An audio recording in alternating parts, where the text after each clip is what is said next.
Ester अध्याय 4।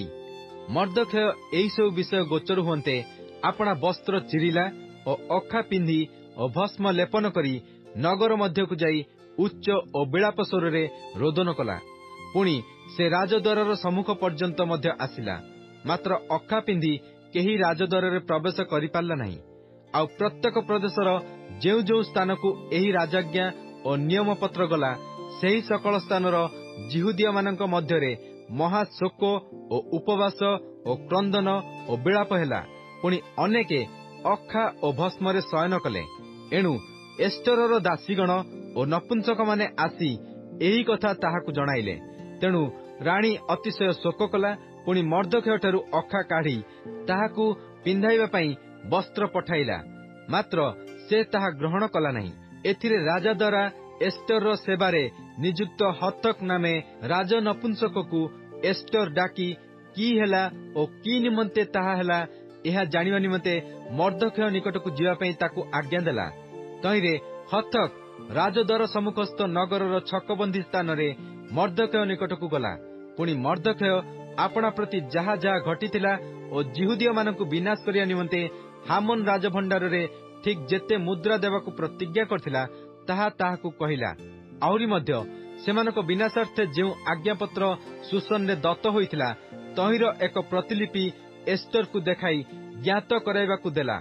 आउ ester जेपरी आपना लोकंक पई राजांक छमुरे प्रवेश करी तांको निकटरे निवेदन और अनुरोध करिवो एपरी आदेश करियाकु कहिला। तहु हतक आसी मर्दखयर कथा एस्टर को जणाइला।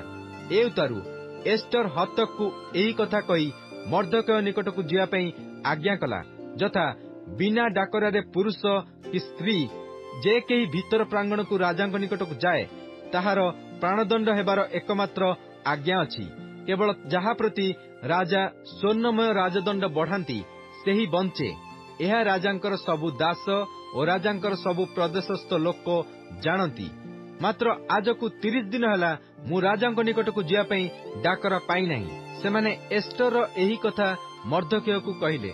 तेणु मर्दखय एस्टर को एही प्रत्युत्तर देबाकू सेमानकू कहिला, सबु जिहुदिया मानक मध्यरु केवल तुम्भे राजगृह रे थिबारु जे रक्षा पाइबो एहा मनरे न भाव। जेबे तुम्भे एही समय सर्वत्र भावे नीरव होई रुह, तेबे अन्य कोनोसी स्थानरु जिहुदिया मानकर उपकार और उद्धार उत्पन्न हेबो, मात्र तुम्भे और तुम पितृवंश विनष्ट हेबो। किए जाने तुम्भे एपरी समय निमंते राज्य पाइयछ। एथिरे एस्टर मर्दखय को एही प्रत्युत्तर देबाकू सेमानकू कहिला, तुम्भे जाई सुसन रे उपस्थित समस्त जिहुदिया लोकंकू एकत्र करी मो लागि उपवास कर। पुणी 3 दिन जाए दिन रे किंबा रात्रि रे किछि आहार कर नहीं और किछि पान कर नहीं।